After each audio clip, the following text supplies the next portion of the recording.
Hello and welcome to Trading Hour live from the CNBC-TV18 Motilal Oswal studio. I'm Sonal Bhutra. With me as always, Hormis Fatakia and Reema Tendulkar. Happy Monday to both of you.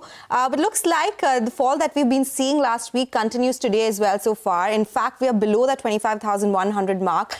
Nifty, it failed to hold on to those crucial levels through the week last week, and that continues today as well. So on the Nifty, we are looking at a 75-point cut as we speak. Bank Nifty is down, but not as much as Nifty is currently. The Sensex too is falling in line with the Nifty, but the mid caps, that pocket is the one that is outperforming. So mid cap index is up around 0.5% right now, and we do have reactions coming in from results over the weekend. There was that big deal in VIP as well. We'll of course discuss that in greater detail, but IT results coming in thick and fast, and you're just busy, Reema.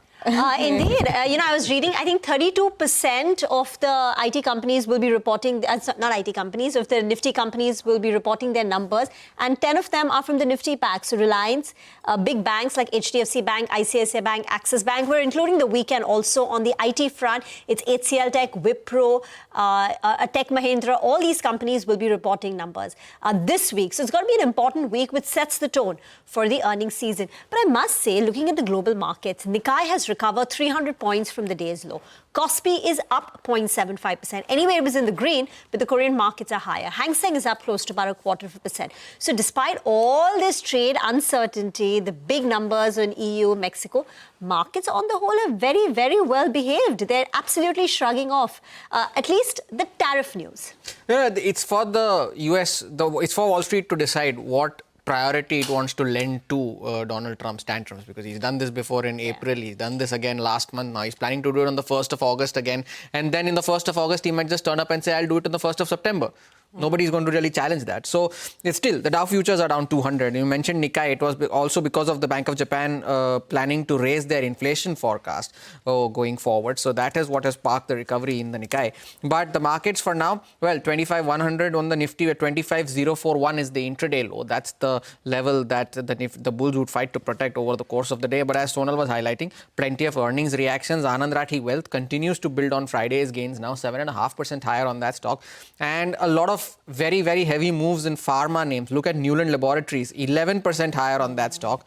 Laurus Labs is up 3.5%, and Laurus Labs, mind you, is now trading at a record high. So 820 on Laurus Labs, and some of the other pharma names as well are doing fairly okay for themselves. Mankind Pharma is up almost 3%, Lupin's up 2%. We'll get Ekta in just a bit to highlight some of the big movers within the pharma space. But the stock of the last few minutes has been Ola Electric, and that, of course, as the back of results that were reported just a few minutes earlier, the net loss widened on a year-on-year basis, but it was narrower on a sequential basis, and that is why the stock at one point was up almost 8%, is now cooled off slightly, but still holding on to gains of around 5%. Sudarshan is here to break the numbers down, what worked for the company this time around, and what it is expecting for FY26 as a whole, Sudarshan.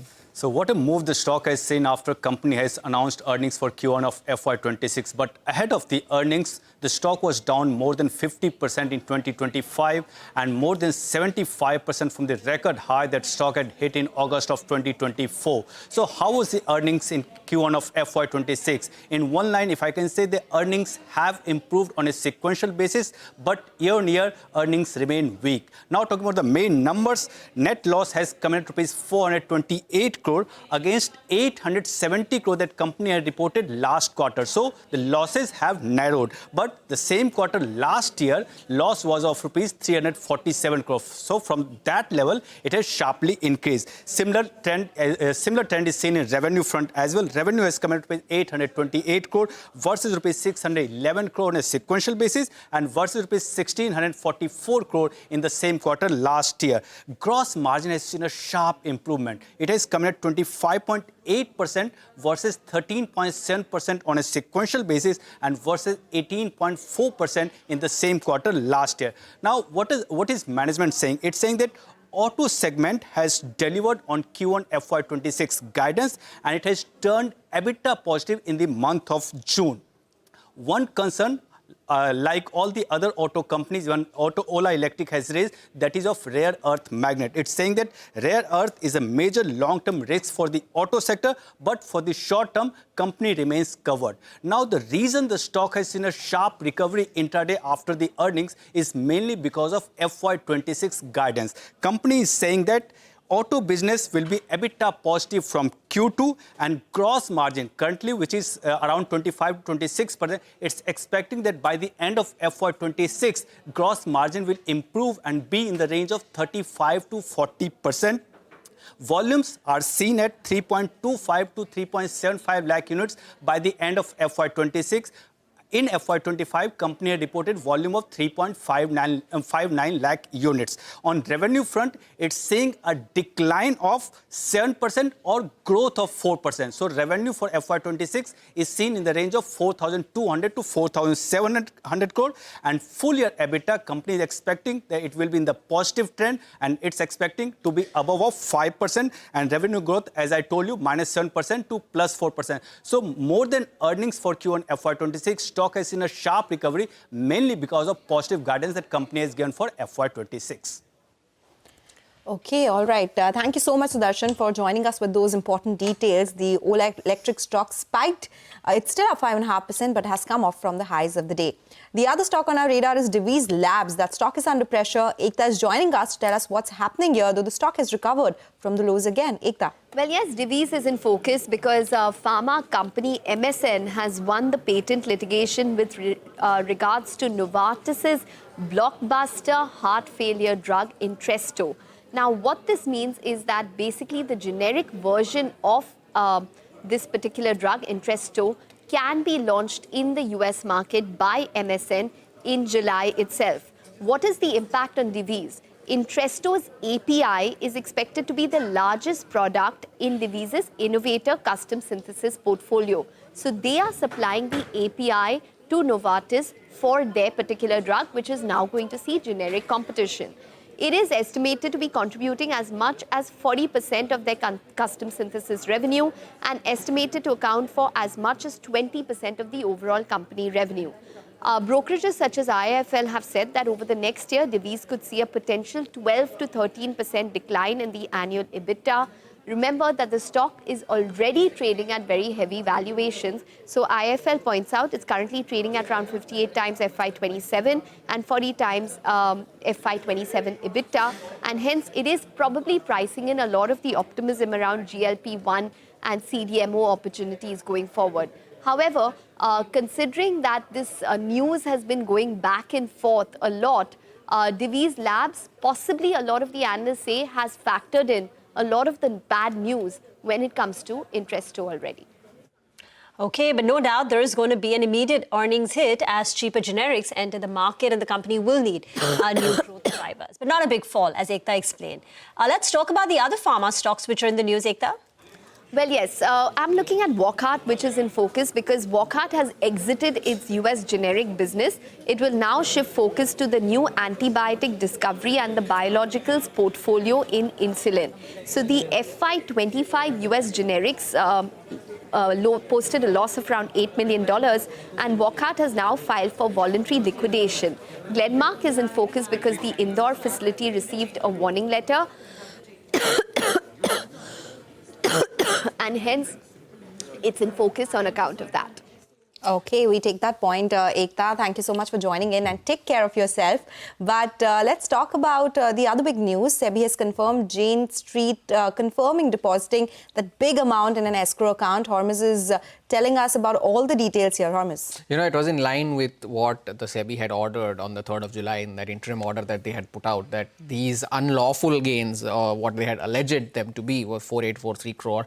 Those have now been deposited into an escrow account, and the actions that have been taken by Jane Street are without any prejudice and, of course, in line with the rights and remedies that remain available to them. Now, of course, this is procedural, and now what Jane Street has appealed appealed to the regulator is that there are certain conditions that were put on them. They should be lifted now that they have deposited these unlawful gains within an escrow account. And SEBI, in response to that, has mentioned that that request is currently under examination, and of course they will continue to follow due process when it comes to examining such requests. So it's of course a procedural step. Jane Street was asked to deposit that sum. They have deposited that sum, but will they immediately start trading? Well, no. The answer is no. They are only eligible to trade now that they have deposited that sum in the escrow account. Now, this entire saga, of course, the crux of the matter, which was reported a couple of weeks ago, was the fact that they had made profits to the tune of almost 36,000 crore rupees over the last 2 years within this index derivatives market, and as a result of which this action was taken by the market regulator, and that had caused a bit of frenzy in these capital market names over the next couple of trading sessions. So, well, procedural, of course, SEBI has eventually confirmed that they have deposited it. Now we'll await the next steps as to what exactly transpires in this matter. But we take a short break here on Trading Hour. The Nifty currently down around 80 points. On things commodities on the other side with Manisha Gupta.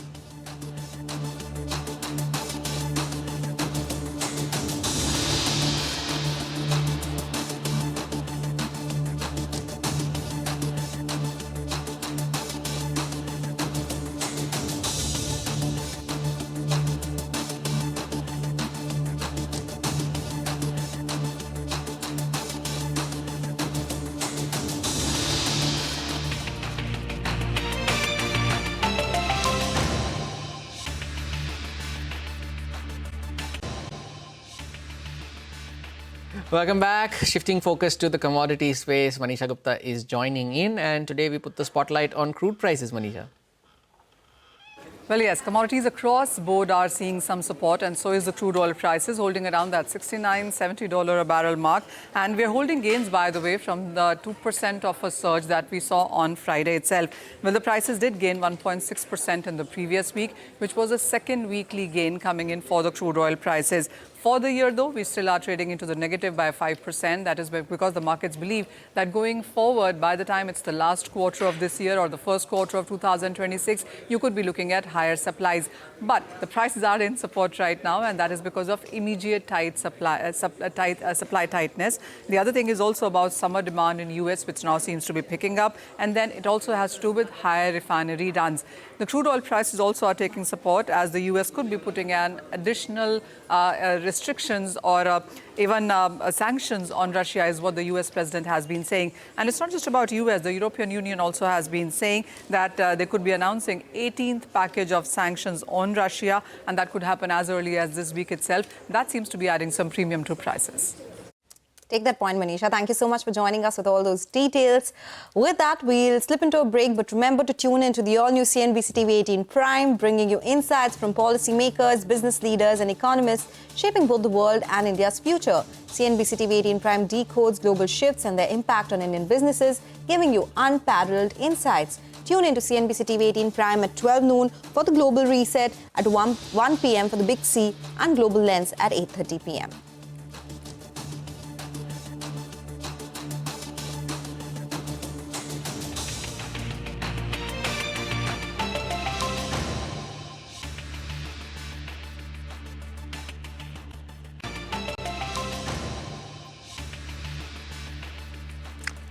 Welcome back. Mid-caps is still holding up pretty okay. So it's up more than about 0.5% on the mid-cap index. Castrol is a big mover. We discussed it in the morning, how the company's got some relief in the tax case, whereby at least an amount of about 4,000 crore, 4,131 crore of a tax demand which was raised on the company has been dismissed. So that stock has surged nearly about 5.5%. You've got gains in Z Entertainment. That continues to be a big mover. Ola Electric Smart. BSC is higher. DB Realty now 248, 3% up on that. Piramal Pharma and Adani Green are some of the big volume movers. Nagraj Shetty from HDFC Securities is now joining in for a quick technical check on the markets. Nagraj, morning. Thanks for joining in. The weakness continues. Now you can no longer call it consolidation. There appears to be a bearish bias. What's the advice and where are we headed? Hi, good morning, Rima. The market has been a downward correction, healthy downward correction, in fact, from the higher levels. I'm not expecting any bigger free fall from here onwards. There is a support at lower levels. The damage has already been done slightly at the higher levels. And at the lower levels, around 24,900 to 24,800 is going to be a strong support for the market. And I'm expecting a possibility of upside bounce from the lower levels. What about specific stocks, Nagaraj? With the kind of fall that you've seen in the broader markets as well, do you see that as a buying opportunity? Of course, there is a buying opportunity for even broader market indices. Recently, we have seen some underperformance, and today's session showed some outperforming in today's session to the benchmark Nifty. I have two picks from the mid-cap segment. First one is a Graphite India. Graphite chartically has been in a larger consolidation phase over the last few weeks, and in today's session, it has made an attempt to break out of the range around the 585, 590 levels. Currently trading around 579.80, 580. One can look to buy at this point of time. The target would be around 620, and one can place a stop loss at 560. Second one is five-star business. The five-star has been in a consolidation phase. We have seen some dip in last few sessions back. Currently showing strength to move up. Trading around 775, one can look to buy five-star at the point of time, and the upside target would be around 625, and one can place a stop loss at 750. Okay, all right. Take that point. Thank you, Nagaraj, for joining in. Those are some technical picks and the important levels to watch out for on the Nifty. Let's talk about individual stocks now. Avenue Supermarts, the company reported their Q1 numbers. Mangalam is joining us with the fine print. Mangalam. Well, if you look at Avenue Supermarts numbers, the street was already apprised of their revenue growth. So the overall revenue growth of the company came in at around 16.3%. What the street wasn't happy with is the gross margin, but more importantly, it's also the EBITDA margin and the management commentary. So the gross margin, there was some compression year on year to the tune of 30 basis points. The EBITDA margin compressed a little more to about 70 basis points, and the net profit as a result of which was absolutely flat. What is it that led to this gross margin compression? If you look at the higher margin businesses of the company, which is non-food FMCG and general merchandise and apparel, all of them were lower in overall contribution, and the contribution from FMCG increased. The management attributed almost 100 to 150 basis points of sales to the deflation that they've seen in FMCG prices as well as the non-food products. But secondly, gross margins, they attribute the weakness to competitive pressures, and EBITDA margins on account of increased investments in store expansion, higher entry-level wages, and at the same time, them spending a little more on cost of service. So all these three factors which have impacted the EBITDA margins aren't going away in the very near future, which is why the stock has been a little subdued in trade today. Thank you very much for that. Let's talk about AU Small Finance Bank. That's in focus on the back of a Kotak Institutional Equities note. Gaurav is here to share the details on that. Gaurav? Okay, we'll get back to Gaurav in just a bit. But let's talk about NCC because that's in focus on the back of a big order win. Vivek is here with us instead. Vivek? That's right. So NCC is in focus. A very interesting order win that the company has got. This is for the Mumbai Metro Line 6. It starts from Lokhandwala complex in Andheri, West Mumbai. So this particular project, the company has received it from the MMRDA, which is the Mumbai Metropolitan Region Development Authority. The total size of the project is close to 2,270 crore rupees. So what does the NCC have to do? Number one, it will manufacture the rolling stock, telecommunication services, and a whole host of other services. The construction period for this particular project is 24 months. The defect liability maintenance period is for 2 years, post which the company also has to provide for comprehensive maintenance for 5 years post the DLMP. So now where does the YTD order intake stand at? Close to 5,620 crore. So the company is well in line at the end of Q1 to meet the FY26 order inflow guidance in the range of 22 to 25,000 crore rupees.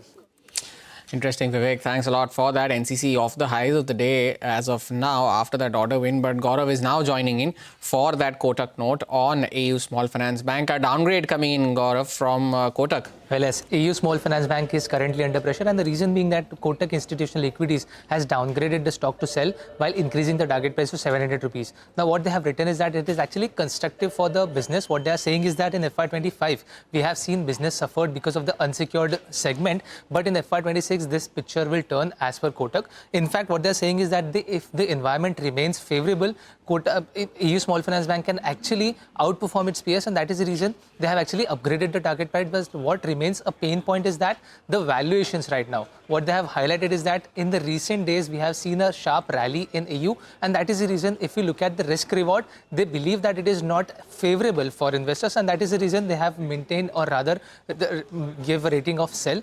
In fact, what they're saying is that they actually prefer other cyclical plays. If we compare AU Small Finance Bank with other counters because of the valuations, let's also not forget that in the last 3 months itself, the stock has given more than 50% upside. So on the back of this, they have actually downgraded the rating to sell, and as a result, we are seeing stock is suffering today.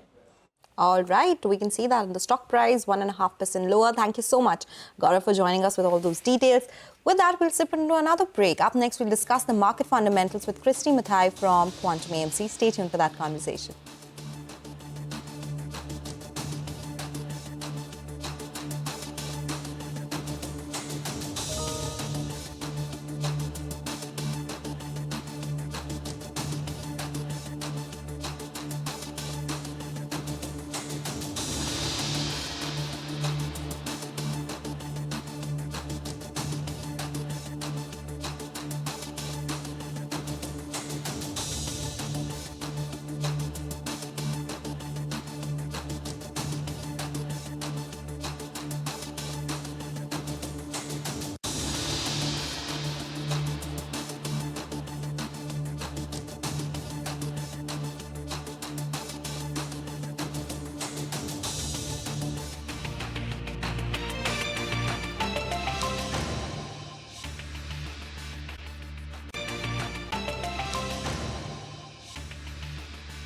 Welcome back. Nearing the lowest point of the day again now is the Nifty 25,048, and it's just 5 to 6 points away from that intraday low of 25,041 that the index had made. So almost there. A 100-point cut again on the index, and the recovery that we saw in the early part of the session has been very swiftly sold into. Christy Mathai is joining in to take the market conversation forward. Christy, good morning. Thank you for joining in. You know, we've started off with the earnings season. A couple of IT earnings have been disappointing, to say the least. We have more IT results coming up as the week goes by, but do you expect any potential on-ground recovery, if not in the first half, at least in the second half of FY26 for these IT companies? And if so, how do you position yourself in a sector like this? Yeah, thanks for having me. Good morning.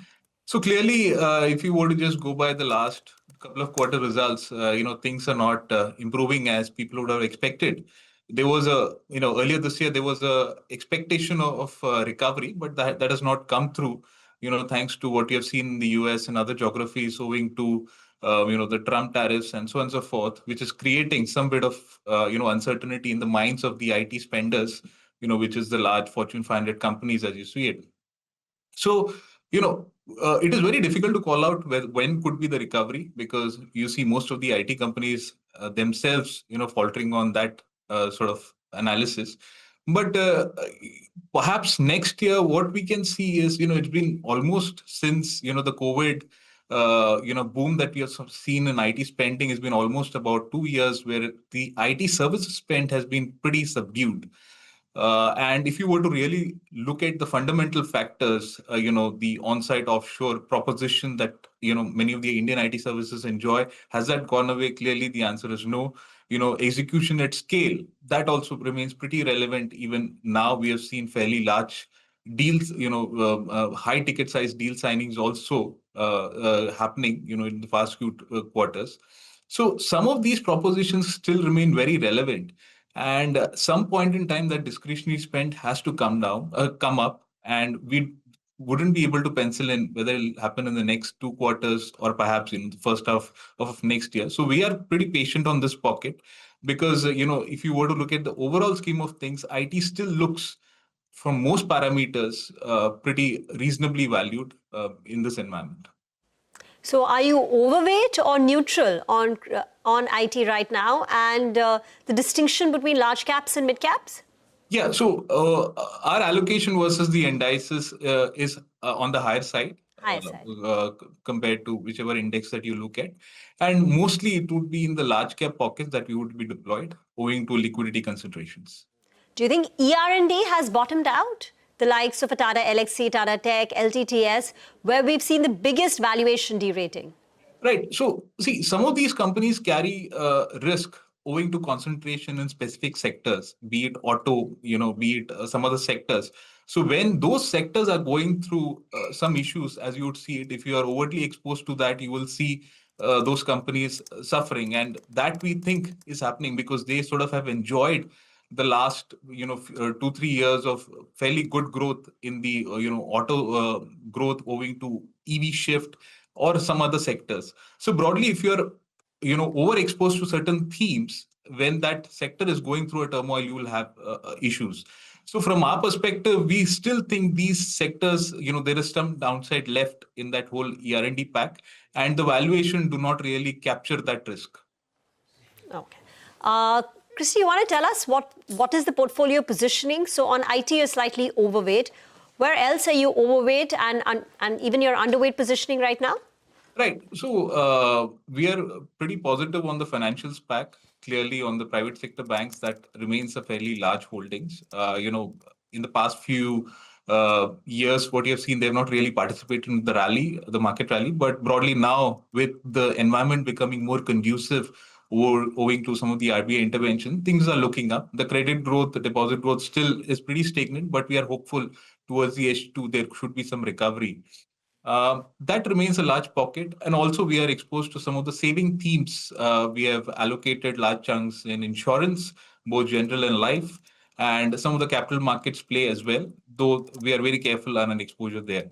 Apart from that, auto consumer discretionary, which is primarily the autos, also remains a fairly large overweight from that vantage point, because we expect volume recovery going to come through the next year. Places where we are clearly underweight on consumer staples. We have had no exposure for fairly long time. And we think, the growth that it can potentially deliver against the valuation are not clearly stacked up in an investor's favor. So we are watchful on that. We like those companies, but we are watchful on that pocket.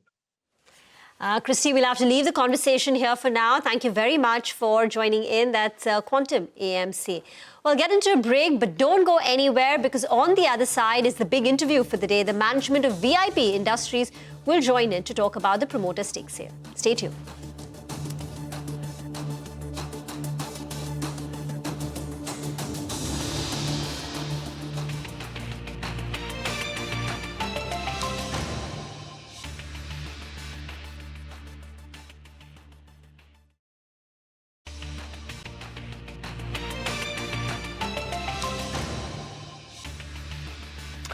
Welcome back. CNBC-TV18 News Break confirmed as multiples PE and Mithun Sancheti come together to acquire stake in VIP Industries. This deal has been long in the making, long speculated, but now there is going to be the change in ownership. Dilip Piramal, chairman of VIP Industries, joins in, and we've got Mangalam here with us in the studio too. Hi. Hi, Rima. Thank you for that. And thanks a lot, sir, for joining in. It's an iconic deal that has taken place from a brand standpoint as well. VIP, was synonymous with luggage in India. The first obvious question, you've been alluding your interest to sell stake in the company in the past many years. The obvious question is, why now? And secondly, why multiples? What were the factors that went in for you to choose a particular partner? Because multiple times in the past, there have been a lot of buyers that came in and a lot of talks were being taken. Yes. Well, it has been 53 years since I acquired VIP, in 1973, 52 years. And ever since its existence, VIP has been the market leader in the luggage industry in India. And it is the only country in the entire world where Samsonite is the only multinational company in the luggage space. And it operates in 130 countries. And it is the market leader in all the countries where the number 2 is not even 10% of Samsonite sales. India is the only country in the world where Samsonite is not a market leader, even today. So we've continued our market leadership. But in the last 5 years, we have not been doing well. We've had a management, I would say, crisis in the last 2-3 years. And our market shares are going down. And the younger generation is not interested in the management. So what do I do? And, there is a theory of Peter Drucker, who used to be the father of scientific management, modern management in the 50s. I mean, the present generation. Nowadays, nobody talks about him, but he was the sort of master of management and the original mentor. So he had a very good theory that by the fourth generation of family businesses, they either degenerate or they lose interest. And that happens very often. Of course, in India, there are some exceptions where even the seventh generation is doing well. So there was an absolute need, in my case, to have a change of ownership and management. But in the past, you've dabbled with professional CEOs who are non-family. We have always done. Yes. Even with our family What does multiples bring that, Yeah, I'll come to that. So let me talk a little bit about the change of management and all. Like you find in India, so many family managed companies, they still continue to have the ownership, like very eminent companies like, and especially in the consumer business like Pidilite, Marico, Dabur. They all are still family owned, but they have complete professional management. What happened in my case is that I've always had a professional managing director since 1984. It's not that I've been the managing director. I'm not a hands-on manager because I had 4 or 5 businesses. So I never headed till 1984. From 73 to 1984, I was the MD. And then we always had a professional manager, except for a few years when my daughter Radhika was for 5 years, she was the managing director and she was the full-time CEO. So then she decided she doesn't want to, she lives in England and she has a slightly different life, So she was happier there. And I always believe that, okay, I'm not against, like I was talking about the modern generation. Today you have scions of such large, one of the most affluent families in India, someone is an artist, someone wants to be a sportsman, someone wants to run a small restaurant, which is nothing compared to the size of the business of the family. But there's nothing wrong in that, This is the modern trend when people want to do their own things. But in my case, I found that the professional management is not being able to run it well. My last year, 4 quarters, I had losses, Just 2 minutes, I'll complete what I was saying. So it is for the interest of the shareholders. I think we needed a change of management with change of ownership. You see, change of ownership, the party has skin in the game. And why then, private, as we are doing with the private equity player, is that the only aim of the private equity is to increase value. Got it. Yeah. So that is they're dedicated to that and they're experts in that. And in the last 10 years, private equity take over the complete management. They take, in many cases, majority control also. So that is the best thing for us. Now, I've retained 20% stake. Yeah. Because I feel that the long-term future of this company is fantastic. Got it.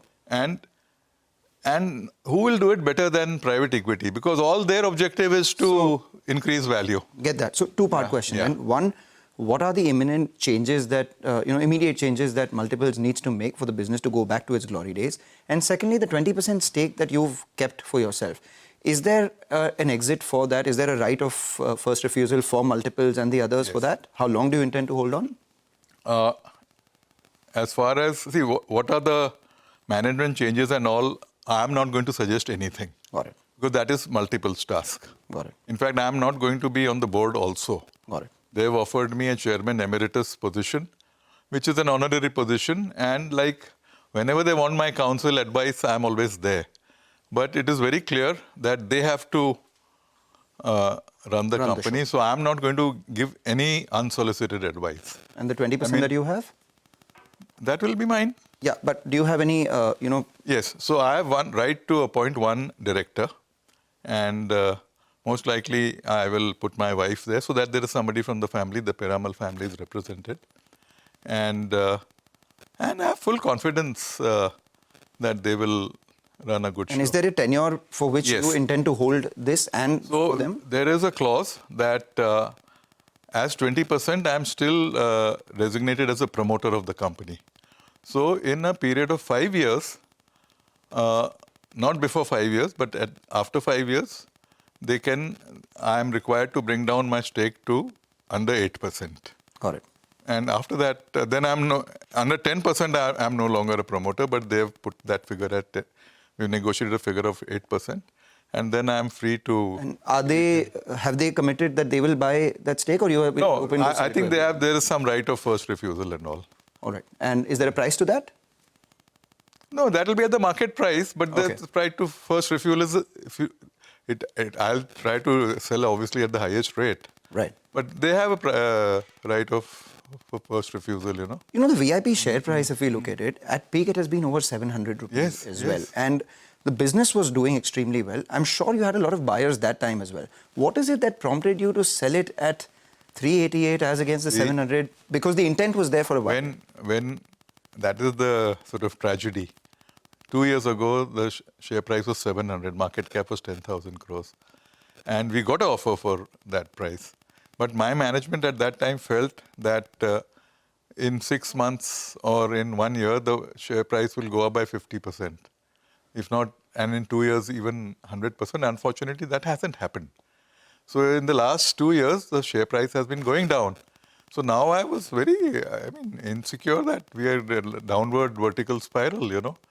Then unless this rot is stopped last year, ending What do you March think it will 25, take for this rot to stop? Good management, nothing else. So the top brass, we are very everyone strong. changes? Everything is up to multiples. I will not comment on that. And, you know... And multiples will come in only after 3 months. And in the last 5 years, the industry itself has changed. You know, you've had a lot of D2C players come in, a lot of newer players come in. VIP is no longer the only game in town with the brand, you know, strength that you have. So what will it take for VIP to get its old mojo back? Good management. That's it? Yeah, what else? Structurally, we're very good. We are the largest manufacturer of luggage in the world. My Bangladesh factory is such a great source of soft luggage, you know. And of course, the market for uprights, suitcases, has shifted drastically from soft luggage to hard luggage. So that has caused us problems. But I'm looking also at the international market. You know, we have terrific opportunities in the international market. And we have to explore that. But in the last 5 years, when I'm struggling in my domestic market, where I cannot talk about international market, you know, first let me douse the fires at home. Just my final question to you. You know, you said that the job of a private equity is to increase value, but also the private equity firms intend to flip it over to some others at some point in time. So is there a timeline for that? Is there any IRR that they've calculated?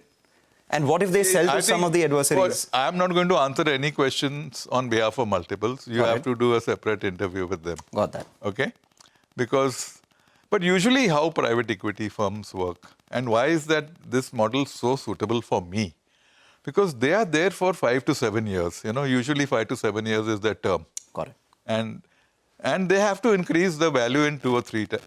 They want to increase as much as possible, you know, usually 2x or 3x. And so there can be nothing better than that. I'm not so motivated to work so much that for me it's long term. It doesn't matter this year, we'll do it next year and all. Overall, we should be their market leadership. But for them, bottom line is everything, you know, and that is the only way the value goes up.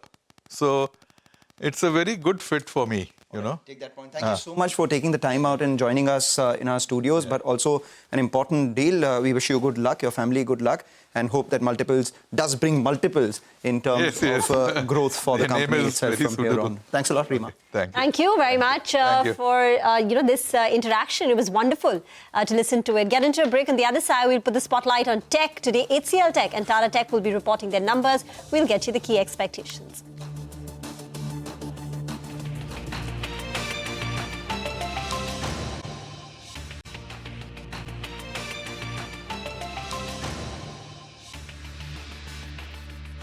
Welcome back. You're still tuned into Trading Hour on CNBC-TV18. We have spoken about that big exclusive conversation. It's now time for our special segment, Quarter Se Quarter Tak, where we bring you earnings expectations from each sector. Gaurav is joining us now, going to tell us how will Q1 pan out for the banking sector. Over to you, Gaurav. Well, yes, investors' interest in the banking segment is rising, and if we look at Bank Nifty also, it has reached its all-time high level just recently. But does that mean that Q1 is also going to be a big bumper for banks?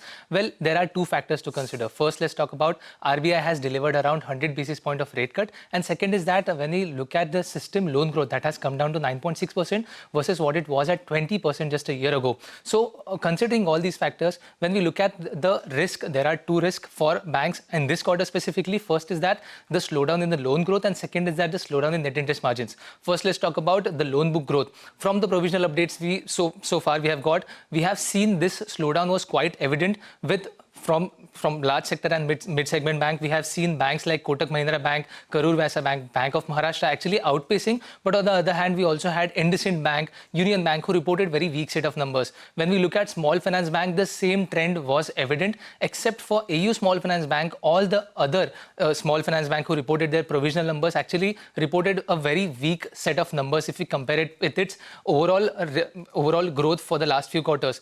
In fact, when we talk about some banks like CSB, we have seen good numbers because of the gold portfolio, but in terms of the asset quality also we saw some risk rising. For an instance, Equitas Small Finance Bank actually reported sharp spike in the fresh slippages. So considering all these factors, when we look at the overall loan book growth expectations, we are not expecting any kind of big number or any big changes from that. In fact, we're expecting around 8 to 12% growth for the banks who have not reported provisional numbers so far.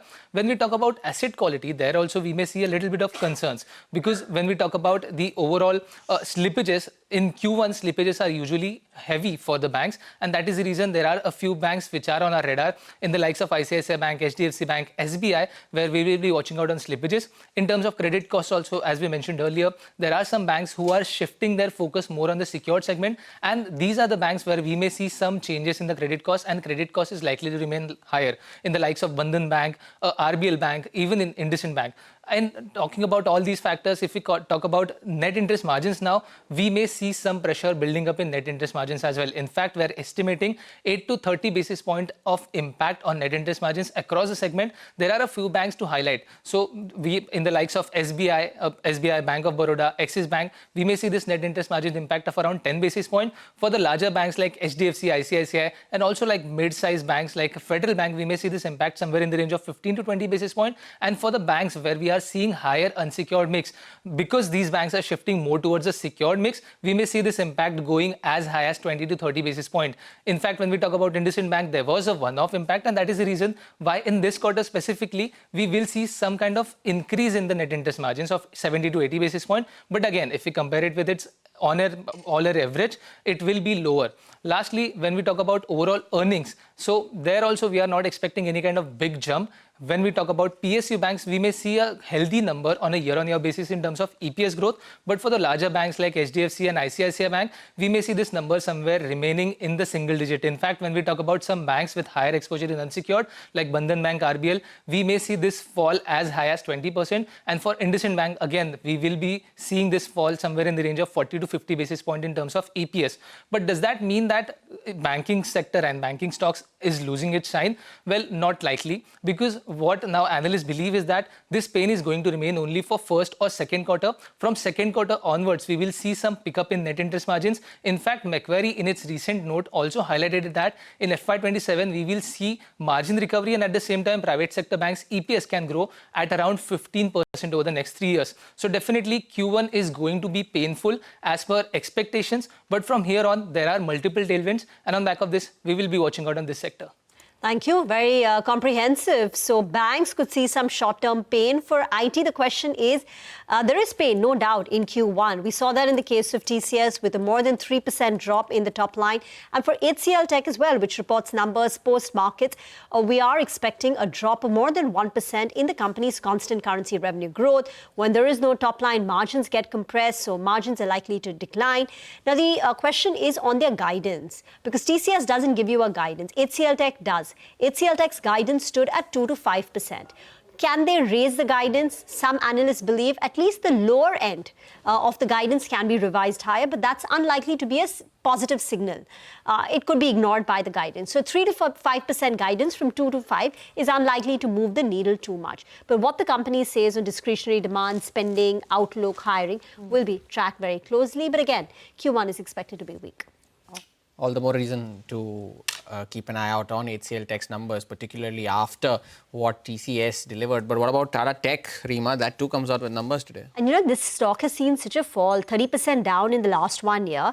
It's, I think, closer to 700 rupees. So the issue price was 500. But if you remember day one and the immediate aftermath, it was such a blockbuster listing. Issue price was 500. It listed at 1200. It went to 1400. And since then, this entire weakness in the the auto industry, which is feeding into the auto companies, like IT companies catering to the auto industry, whether it's a Tata Tech or even a KPIT Tech, it's been hurting them.